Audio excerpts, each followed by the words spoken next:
Hola mis hermanos, buenas tardes, espero que se encuentren bien, espero que mis pastores también estén súper bien en sus casitas en estos días que han hecho tanto frío, ¿cierto?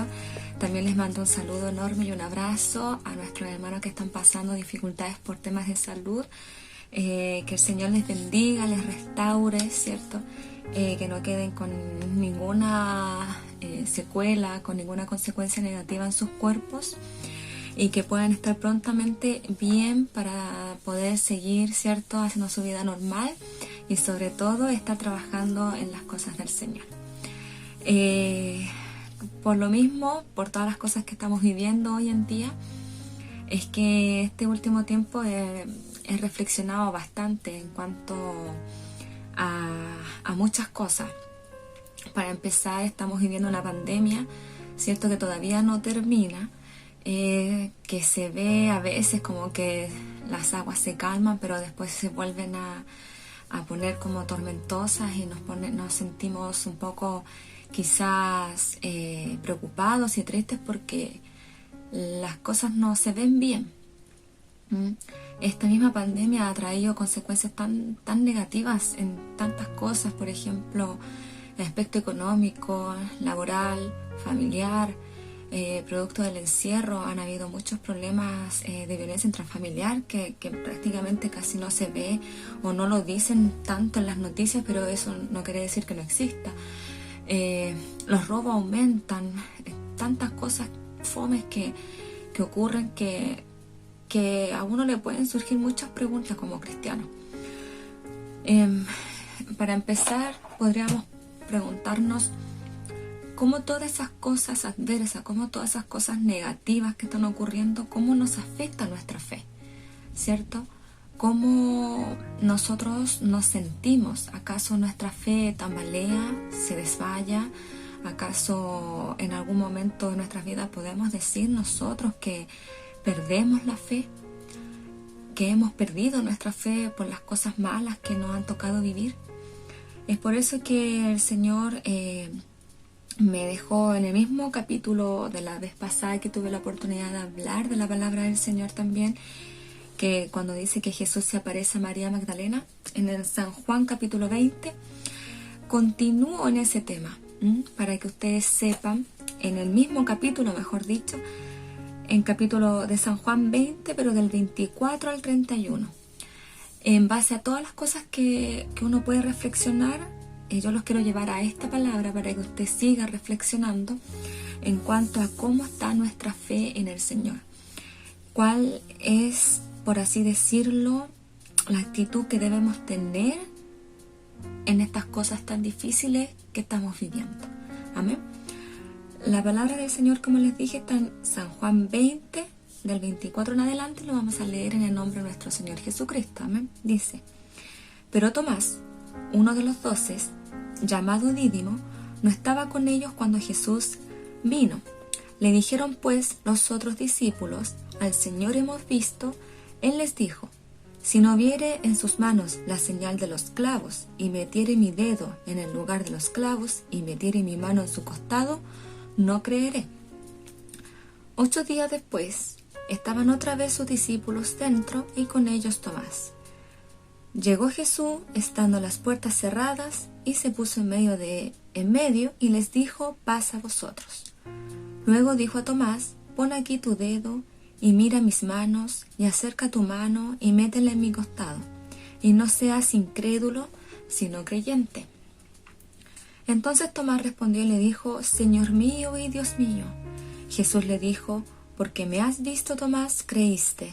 Bienaventurados los que no vieron y creyeron. Hizo además Jesús muchas otras señales en presencia de sus discípulos, las cuales no están escritas en este libro. Pero estas se han escrito para que creáis que Jesús es el Cristo, el Hijo de Dios, y para que creyendo tengáis vida en su nombre. Amén. Bueno, aquí estamos en un episodio igual bastante complejo, ¿ya? Nuevamente nos encontramos en el contexto de cuando Jesús resucitó, ¿ya? ¿Recuerda usted el mensaje anterior que el Señor me dio la oportunidad de hablar Hablaba de que Jesús después del tercer día se le apareció a María Magdalena. Bueno, más tarde de ese episodio se les apareció a sus discípulos, ¿ya? No a todos los discípulos, porque recuerda usted que eran 12 discípulos y solamente habían 10, ¿ya? En el lugar donde Jesús apareció por primera vez a ellos. Faltaba Judas, que todos sabemos que Judas se quitó la vida con sus propias manos por haber traicionado a Jesús. Y también faltaba Tomás. No se saben las circunstancias por qué Tomás no estaba, ¿ya? Solamente se sabe que no estaba Tomás. Pero después, luego, lo que acabamos de leer, dice que los discípulos se encuentran con Tomás y le dicen este maravilloso episodio, este maravilloso milagro de la resurrección de Cristo, y que habían visto a su maestro cara a cara y que él había llegado en el lugar donde ellos estaban y no había atravesado ni siquiera la puerta, no entró ni por las ventanas, no entró por ninguna parte que uno puede conocer una entrada para la casa, sino que en medio de ellos en un momento estaba. Y ellos no lo podían creer. Ellos, me imagino, ¿cierto? Dice la palabra en unos versículos antes de lo que leímos, dicen que lo más probable es que los discípulos se hayan asustado, porque ellos estaban encerrados por causa del temor, por causa de miedo, por causa de confusión. ¿Por qué? Porque su maestro ya había sido asesinado. Jesús había muerto. Lograron los fariseos y toda la gente que estaba en contra de Jesús poder sacarlo del camino y lo crucificaron. Entonces los apóstoles lo más probable es que pensaron, si fueron capaces de hacer eso con nuestro maestro, ¿qué más van a hacer con nosotros? Entonces ellos se encerraron bajo 4 paredes, me imagino que cerraron bien las puertas, bien las ventanas, para que nadie supiera que ellos estaban ahí, porque estaban atemorizados. Luego, cuando le cuentan a Tomás lo que acaba de pasar, Tomás dice, si no viera en sus manos la señal de los clavos, y metiere mi dedo en el lugar de los clavos, y metiere mi mano en su costado, no creeré. Bueno, Tomás, para saber un poco más de él, Tomás se le conoce como el Tomás el incrédulo, Tomás el que dudaba, Tomás el que siempre veía las cosas de forma como negativa y todo lo veía mal. Incluso grandes maestros describen el carácter de Tomás como pesimista, como una persona que le costaba ver lo bueno de las cosas. Tomás era uno de los 12 discípulos que Jesús llegó a él, y lo más probable es que Tomás estaba en las mismas condiciones que los demás. Quizás también tenía su trabajo, su familia. Eso no se sabe de él como se sabe en las historias como Pedro, por ejemplo, que sabemos que era pescador, o Mateo, que era recaudador de impuestos. No se sabe exactamente qué es lo que era Tomás. Lo único que aquí el libro de Juan, sobre todo él, el que más habla del carácter de Tomás, y dice que era una persona que se caracterizaba por eso, por ser pesimista. Me imagino yo que antes de seguir a Jesús pudo haber reflexionado él en él mismo y haber dicho, en realidad seguir a Jesús no va a ser fácil, pero necesito un cambio de vida, necesito que el Señor me ayude en mis emociones, porque todo lo que leí de Tomás, de lo que dicen de él, me imagino que debió haber tenido una estabilidad emocional bastante complicada, bastante compleja, porque una persona que es pesimista, una persona que le cuesta ver las cosas buenas, es difícil que esté estable, es difícil que sea feliz. Y eso también es por causa del pecado. El pecado lleva a las personas a estar en esta condición de inseguridad, de miedo, de complejos, de tantas cosas. Y por eso es que Tomás decidió seguir a Jesús inmediatamente. Y en el transcurso, ¿cierto?, de la historia, cuando Jesús empezó a trabajar en su ministerio, que estuvo con ellos durante 3 años aproximadamente, Tomás quiso al Maestro. Lo aprendió a amar, lo aprendió a querer, porque vio en él una seguridad, un amor, vio en él que realmente las cosas que hacía no podían hacerse si no fueran porque estuvieran respaldadas por Dios. Y él en su corazón decidió creer en Dios. A pesar de sus dudas, a pesar de su pesimismo, a pesar de sus dificultades emocionales, decidió creer. Y como les digo, lo que más se puede resaltar es el amor que Tomás empezó a tener hacia Jesús. Acá, si no se encontraba con los apóstoles la primera vez que se apareció Jesús, algunos maestros dicen que es porque lo más probable que, como era una persona de estas características, lo más probable es que haya decidido irse a sufrir su duelo de manera solitaria. Porque estos 3 días en que Jesús estuvo muerto antes de su resurrección, estos 3 días fueron espantosos para los apóstoles. Estos 3 días fueron llenos de confusión, de angustia, de temor, de que qué iban a hacer ahora si habían dejado todo por seguir al Maestro. Quizás lo que antes había pensado Tomás, como les dije, seguir a Jesús no va a ser fácil, y decidió seguirlo, pero ya estaba en esta circunstancia en que estaba sin el Maestro, y ¿qué podía hacer ahora? Por eso quizás no estaba aquí en este minuto con los apóstoles la primera vez que Jesús se apareció, porque a lo mejor en su soledad no hallaba consuelo y quiso estar solo, no quería escuchar palabras, no quería saber nada porque todavía no se explicaba por qué Jesús no estaba con ellos. Pero cuando los apóstoles le cuentan sobre la aparición, se ve como una actitud claramente dudosa, al tiro desconfiada, dudando de que era verdad que Jesús había aparecido.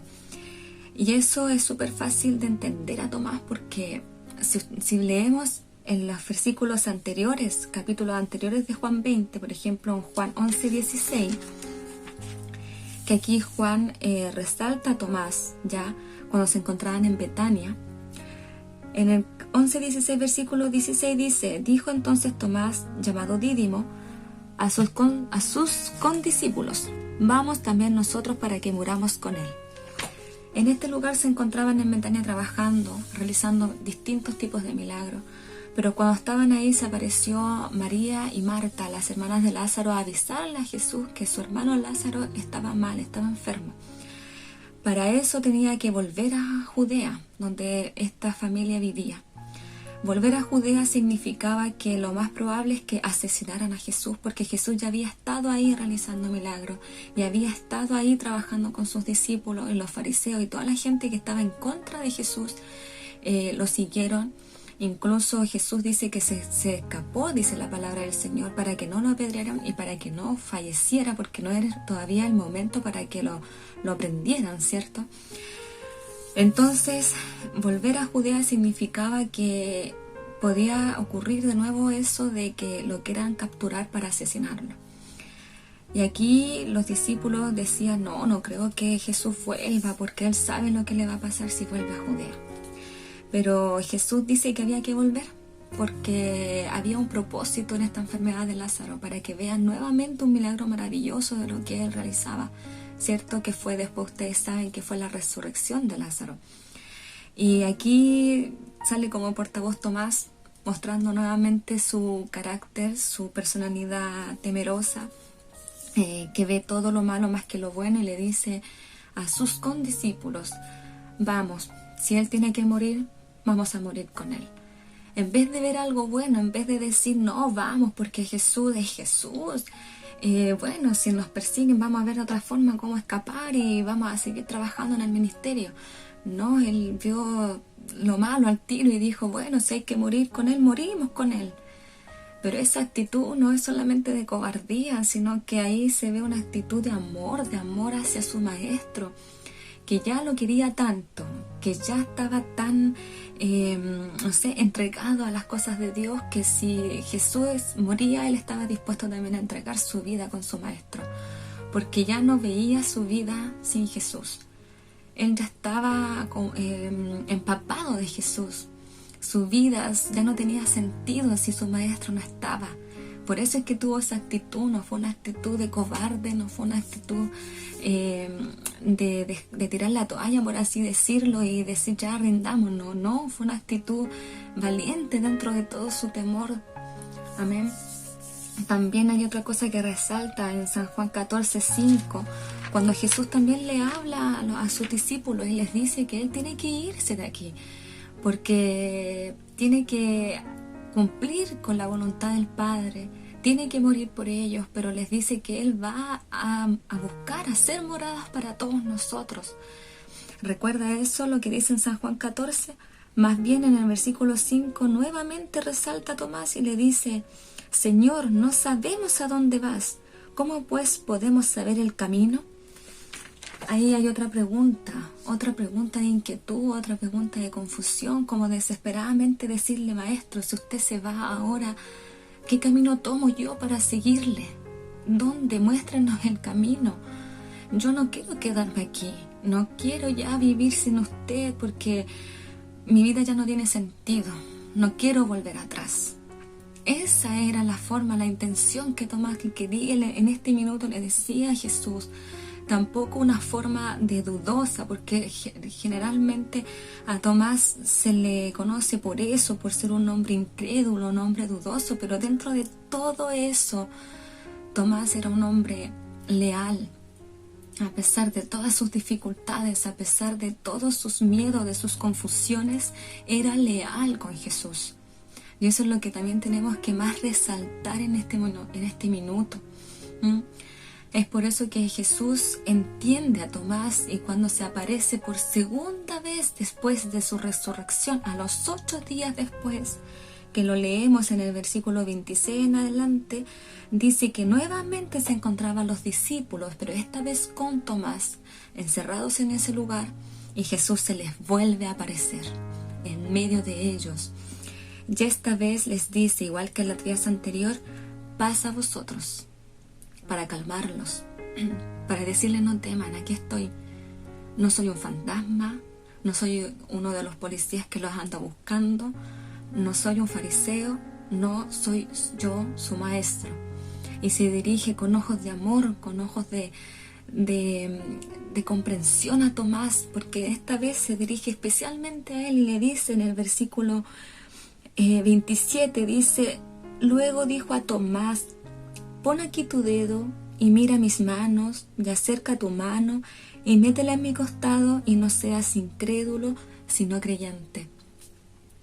No era un reproche, sino que fue una comprensión, porque Jesús sabía que Tomás, tanto como los otros discípulos, estaban sufriendo enormemente por la partida de él, por su muerte, porque recuerda usted que no fue una muerte tampoco... se sabía que iba a morir, pero no sabían la dimensión, en la forma en que iba a morir Jesús, y todos sabemos que murió crucificado. Fue una muerte tan cruel, y ver a una persona morir así, a una persona que uno ama, es desgarrador. Yo me imagino que Tomás debió sentirse totalmente fuera de sí, no comprendía, no entendía, era desgarrador para él en su corazón comprender que su líder, su maestro, el que le dio una nueva oportunidad de vida, el que lo perdonó de su manera mala de vivir en su pasado, haya muerto así, y no le haya dicho con anticipación: ¿qué hacen ustedes? ¿Qué vamos a hacer nosotros sin usted? Bueno, en realidad Jesús sí les dijo, pero en ese dolor, en esa confusión, ellos olvidaron todo, porque el dolor era tan grande que no venían las palabras a ellos, el recuerdo. Pero aquí Tomás dice la palabra del Señor, que cuando Jesús le dijo eso, que no seas incrédulo sino creyente, Tomás respondió y le dijo: Señor mío y Dios mío. Y aquí es donde más se resalta a Tomás, que hizo la confesión más grande que ninguno de los otros apóstoles, ninguno de los otros discípulos habían hecho, semejante solamente a la de Pedro anteriormente en Mateo, cuando Pedro le dice: ¿qué creen que soy yo? Cuando Jesús preguntó eso, mejor dicho, y Pedro responde: es Jesús el Mesías, reconociendo lo que era Dios mismo. Pero aquí Tomás fue superior a esa confesión, lo reconoció: Señor mío y Dios mío, reconoció la plenitud total de Jesucristo. Reconoció que era el yo soy que se había declarado, que antes que Abraham fuese yo soy en San Juan 8:58. Reconoció ser el Señor del rey David. Reconoció ser santo, omnipotente, omnipresente, omnisciente. Reconoció que era el único que perdonaba pecados y el que resucitaba a los muertos. Y reconoció también que era capaz de resucitar, porque era Dios mismo, era nuestro bendito Salvador Jesucristo. Esta fue una confesión tan grande la que hizo Tomás, que Jesús se lo alabó y le dijo: porque me has visto, Tomás, creíste. Bienaventurados los que no vieron y creyeron. También fue una respuesta, pero no de reproche, sino al contrario, de confirmar lo que había dicho, y dijo: sí, es cierto, yo soy lo que tú dices, pero más bienaventurados son los que creen eso, lo que tú confesaste sin ver. O sea, hablaba de nosotros. Nosotros no hemos visto a Jesús físicamente, pero creímos en su deidad, creímos en su resurrección, creímos en su sacrificio. Amén. Por eso es que, en resumen, podemos pensar por qué vivieron todas estas cosas estos discípulos y Tomás en estos 3 días. Porque recuerden, mis hermanos, ellos no tenían todavía el Espíritu Santo, no estaba en ellos todavía. Entonces, cuando Jesús murió y se encontraron solos, se consumieron en una confusión terrible. No tenían de dónde aferrarse, solamente recordaban algunas cosas, pero no todo lo que Jesús le había dicho. Pero Jesús después les dijo: es necesario que yo ascienda para mandarles al Consolador que va a estar con ustedes, y Él les va a dar la seguridad y el poder que necesitan para poder aferrarse a esta vida, para poder enfrentar los problemas en esta vida y poder tener la mirada en mí, que yo estaré con ustedes hasta el fin de los tiempos. Es por eso que yo ahora me vuelvo a preguntar: nuestra fe hoy en día, con todas las dificultades que estamos viviendo, ¿se puede debilitar? Nuestra fe, ¿la podemos perder? Nuestra fe se puede conmover y podemos cuestionarlo de lo que el Señor ha hecho con nosotros. No se puede. ¿Por qué? Porque nosotros ahora, en diferencia a Tomás y a los apóstoles en este capítulo, nosotros tenemos al Espíritu Santo. Él está con nosotros, Él nos da la fuerza y nos da el poder y el ánimo para seguir adelante a pesar de todas las dificultades que podamos estar viviendo, mis hermanos. Él nos levanta, Él nos sostiene. Por eso es que nosotros no podemos caer y decir: bueno, si Tomás dudó, ¿por qué no yo? No, Tomás dudó porque él no tenía en ese minuto el Espíritu Santo. Recuerde, cuando estaba con Jesús lo tenían todo, no había necesidad ni siquiera de ayunar, porque estaban con Dios mismo encarnado. En cambio, cuando Jesús se fue y todavía no mandaba el Espíritu Santo, se comprende su debilidad, se comprende su confusión, se comprende sus dudas. Pero en nosotros ahora no se puede comprender, porque nosotros tenemos la palabra, tenemos también el Espíritu Santo en nosotros. Dice en Romanos 5:1: justificados pues por la fe tenemos paz con Dios por medio de nuestro Señor Jesucristo, mi hermano. Fuimos justificados mediante la fe. Tenemos ahora la paz con Dios. También dice en Santiago 1, del versículo 2, dice: hermanos míos, tened por sumo gozo cuando os halléis en diversas pruebas, sabiendo que la prueba de vuestra fe produce paciencia. Mas tenga la paciencia su obra completa, para que seáis perfectos y cabales sin que os falte cosa alguna. Más bien la palabra nos enseña que tenemos que tener gozo en las dificultades, porque lo que más hace las dificultades con nosotros es fortalecer nuestra fe. Es poder tener los ojos puestos en Cristo y sabiendo que todas las cosas que vivimos son permitidas porque Jesús oró por nosotros antes de partir y dijo: Señor, no los quites del mundo, porque del mundo son.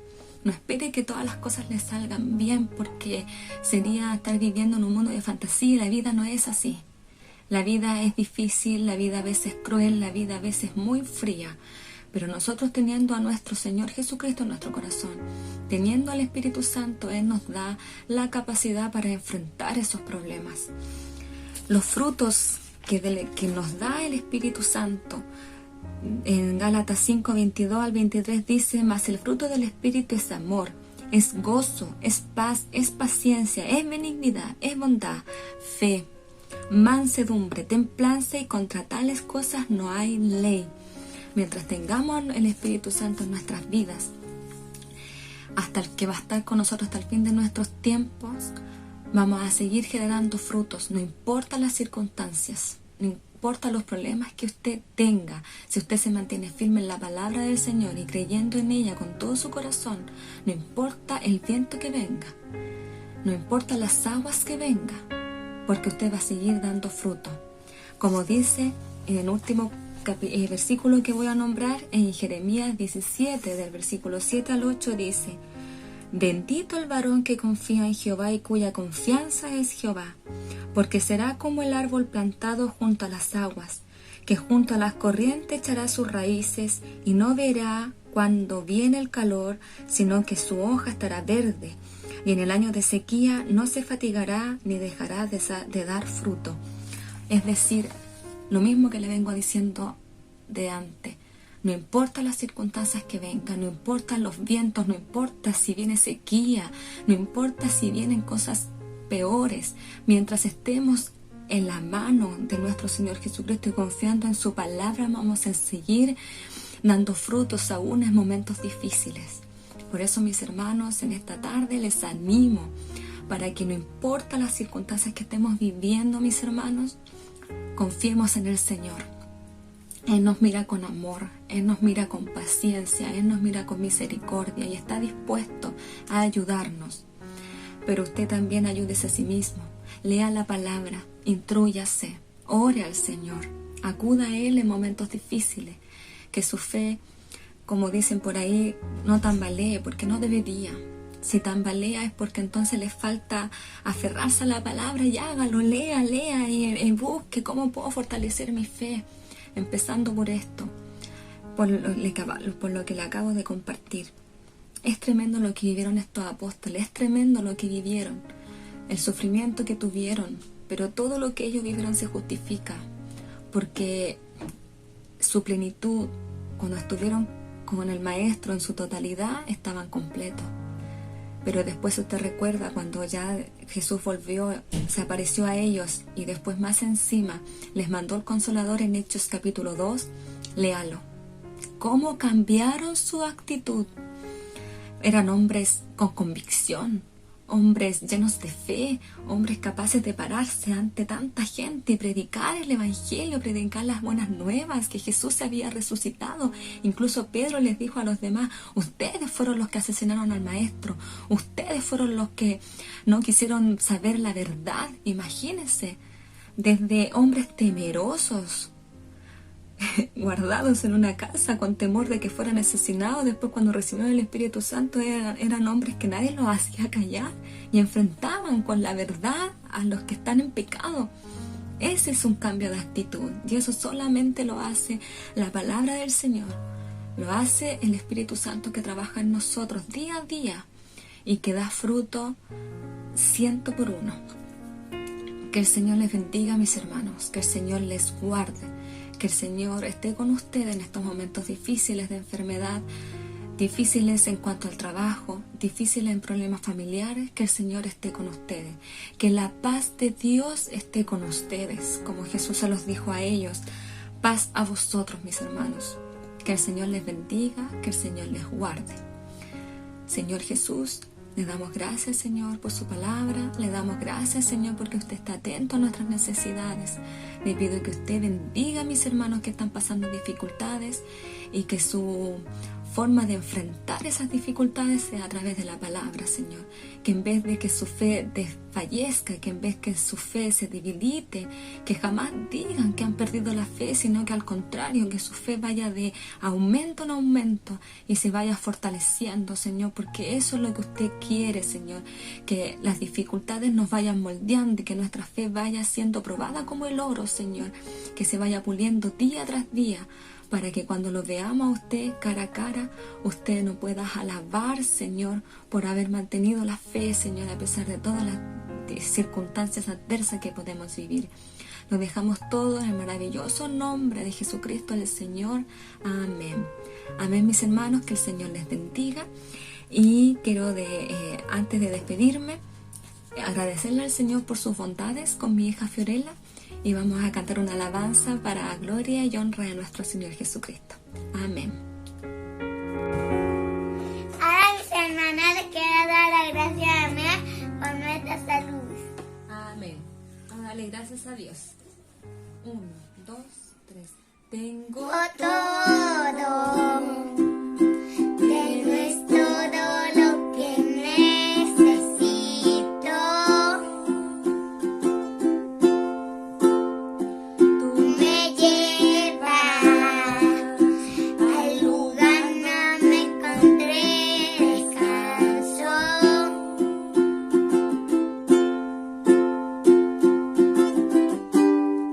Renuevas mis fuerzas, tú guías mis pasos.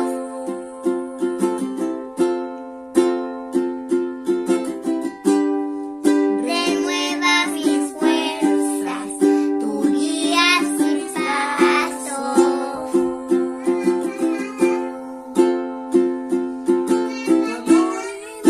Inagotable, su bondad te persigue, te persigo.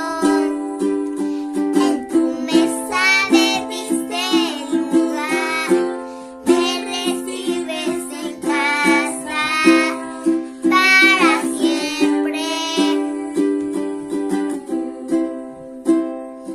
en tus Tus brazos, cada miedo y temor se apagan. Tú me enseñas a confiar cuando mi fe desmaya.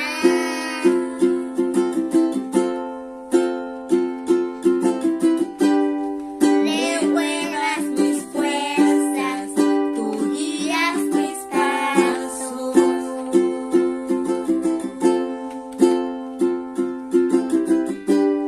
Renuevas mis fuerzas, tú guías mis pasos.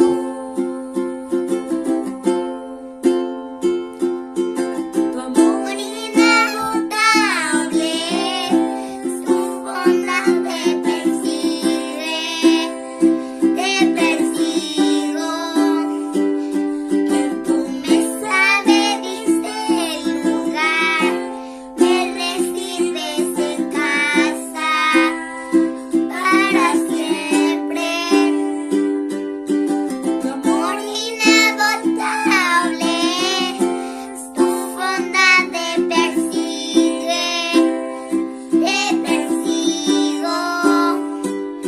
En tu mesa me diste lugar, me recibes en casa para siempre. Chao, mis hermanos, que estén bien. Chao, bendiciones.